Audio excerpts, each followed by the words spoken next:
Hey guys, welcome to ITS Tactical. I am here today with Caleb Causey of Lone Star Medics, and we're going to be talking about tourniquets. Caleb, you want to walk us through kind of what we're going to be discussing today about tourniquets? Sure, Brian. Thanks for having me out here. Absolutely. Okay, it's always a pleasure to see you, man. Today we're talking about tourniquets, and specifically commercially made tourniquets, not improvised tourniquets. We don't want to plan to improvise. We want to plan to have something ready for us. So specifically, we're talking about the SOFTT wides. There's plenty of different tourniquets out there in the market. All of them have pros and cons, but let's just say for right now, we're specifically going to talk about the SOFTT wide, and there's a reason. It happens to be one of my favorites. It's my top two or three, and yours. You guys have them in your kits, yep. So it's not just something that, hey, we want to randomly pick something that looks cool for the tactical value. No, these things actually work. These things actually save lives. There still seems to be some myths about tourniquets. People thinking, oh, it's still a last resort, and it's not, okay? If you don't know much about tourniquets, then go take a class. I don't care if it's with Lone Star Medics or with somebody else, but get training on how to use them and when to use them. So specifically, first thing we want to do with a tourniquet is prepare it, okay? When we get them, they usually come in a package something like this with rubber bands or, wrapper or plastic wrapper around them. So we want to be sure and prepare them first, so that when we have to deploy them one-handed or two-handed on ourselves or our buddy, we don't have to sit there and keep opening stuff. It's ready to go. Yep. So let's actually get right into that. We'll zoom in here and we'll show you just how to prepare a tourniquet. All right, guys, so what we have here is a couple different configurations of prepping a tourniquet. This is how it comes from TacMed Solutions. It comes bound up like this in a package, and I think Caleb can echo my sentiment here that it doesn't need to stay in this when it's in your kit, right? Absolutely not. You don't want this, this is not how it should be prepared and stuff in your IFAK, your med kit, or your plate carrier, wherever you're storing it and having it ready, because if you have to apply this one-handed, well, then I've got to figure out how to tear this open using my teeth, which is never a good idea. Or I've got to sit here and try to figure out how to open this with one hand, or wait till my buddy gets to me or someone helps me out to open this thing. In the meantime, I'm still bleeding. So that's not a good thing.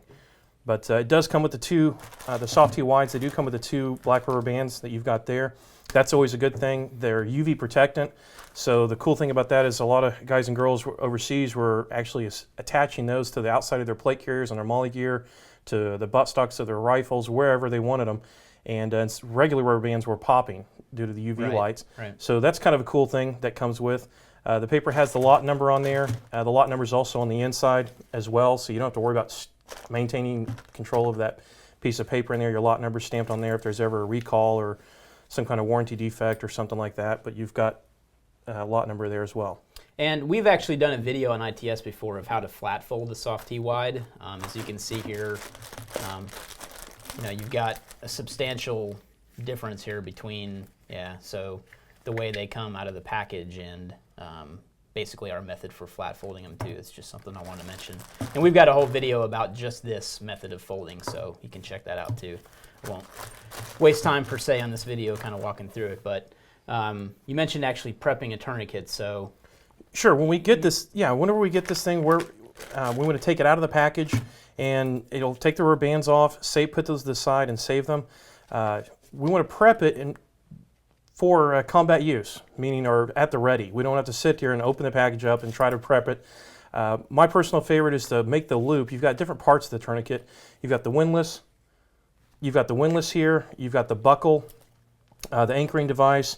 This large black area here, this is what I call the base, just to give it a name. You've got the tail here with a date and time stamp. All right, so and that's you can actually write that in. You can actually write the date and time that when you applied the tourniquet on there, and we'll talk about that later. And then you've got the loop itself. Okay, the loop itself here, I like to make the loop, or excuse me, the tail just a little bit longer than the loop. Okay, now on the flat fold, it's a little bit different. You like to pull yours, tighten yours up a little bit, make the loop a little bit larger. Actually, it's fairly big too. We can show the difference real quick. I can take that apart and show you.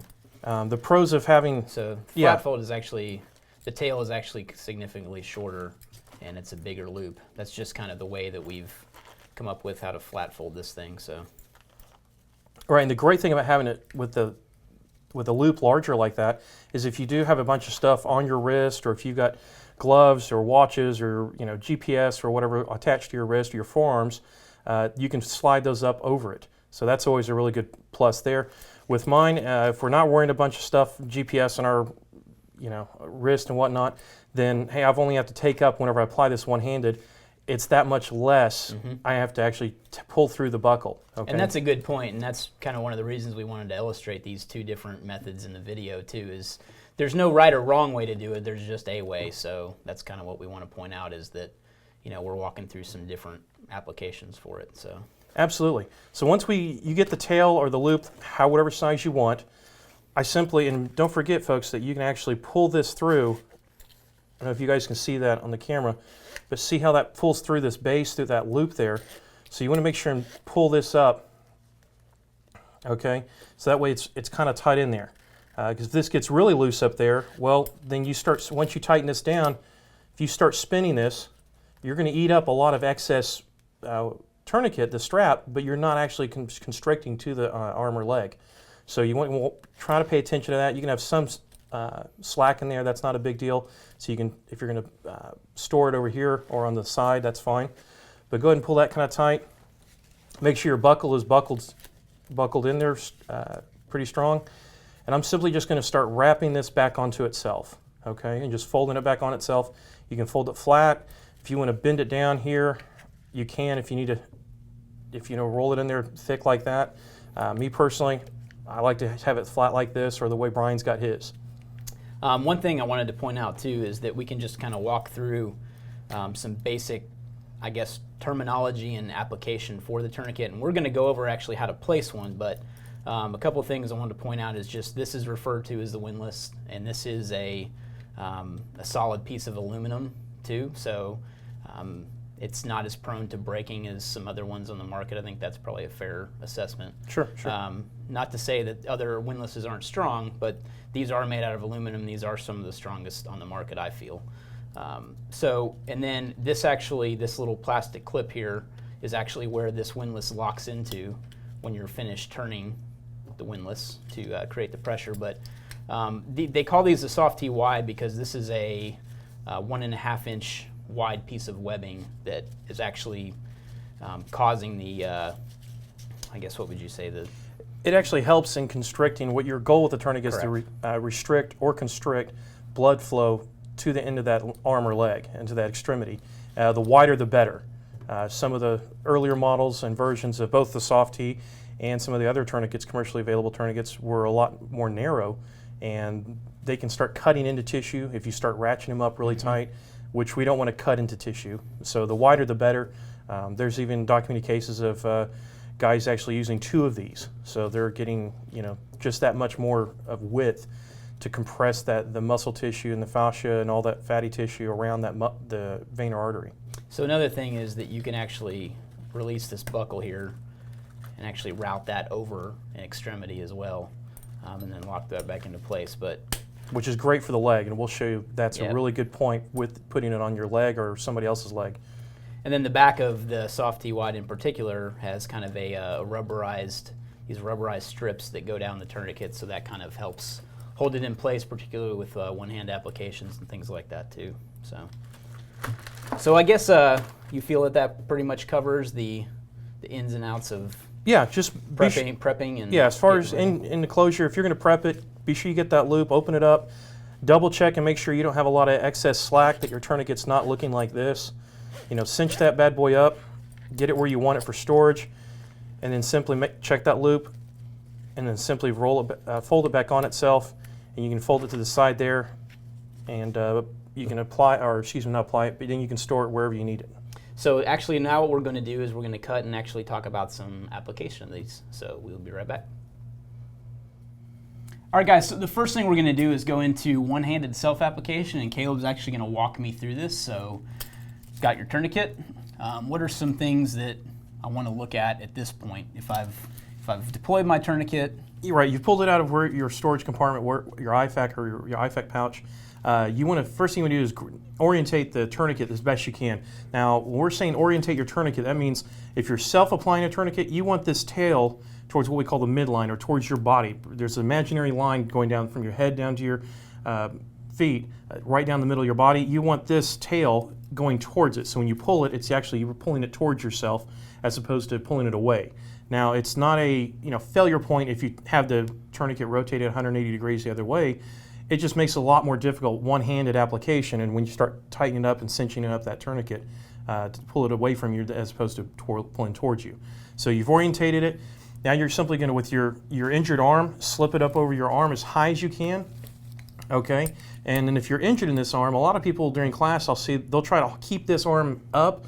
Well, if I shoot you in your arm, are you going to sit there and hold it up in the air? No, you're going to guard it and you're going to bring it in close. So we're going to let the weight and this armpit of the arm help us. So the key points of a tourniquet, you're going to want to keep it up as high as possible on the limb, never on a joint. And we're going to we're going to pull this slack, actually grab the bottom part of the tourniquet first and pull it tight so that way there. And you notice he's letting his arm, you're going to let the weight of your arm kind of hold it in place. Now you can pull the tail and cinches right up, okay? So you don't end up with this pinwheel going around and around, all right? And if you need to cinch it up more, you can simply manipulate that base either forward or back, depending, so that you can take up more slack. Because you notice his chest is in his way, so he has to pull this back to the back and then up to the front and tighten it down. You want to take up as much slack as possible. Once you've done that, now we need to tighten this up. He's going to take that windlass, and Bryan just simply starts spinning that windlass, and we're going to turn this until all bleeding stops or is controllable or manageable. And then you're going to want to anchor it. And go ahead and turn to the side so they can see you're using the anchoring device. And it can be difficult the first time you get it, but that's why you train and you keep practicing. This is something you can practice doing while you're watching television or more ITS tactical videos. Or while you're making ITS tactical videos, you can practice. There you go. All right, and then now, and what he wants to do now, of course, you can whip out a Sharpie and put the timestamp or date and time it, okay? Right up there. So that's a good thing, and that's where he's got proper placement. It's up high enough, but it's not on a joint, and it should take you about 12 seconds to deploy this and apply it to yourself. Okay, that's kind of our... Which you saw me fiddle with this a little bit. That's what Caleb's talking about. That's where the practice comes into play too. So absolutely, yeah, you do need to practice. This is not just like any other skill set. You got to practice with it, okay? But 12 seconds is what we make our students get it in, and 9 times out of 10 they get it there. So basically what was causing me problems before, I'll just kind of go through it, was the tightening when it wasn't wrapped far enough, basically. So I wasn't pressing down enough as I clicked it in, so that was my failure point on that. Yeah, it does wiggle. If you notice what Bryan's doing, it's almost like a seesaw there, and you've got to actually press that back there to lock it in place. All right, and if you slip and it spins out on itself, just simply tighten it right back up and then re-anchor it, okay? Be sure you get all that slack out of there before you start spinning that windlass, though. All right, so the next thing, what do you want to focus on? Leg? Well, if we self-aid to our arm, let's go ahead and talk about how we put this on our leg. There's 2 different ways we can do this. You want to prep that to the right position? As always, we're going to prep our tourniquet.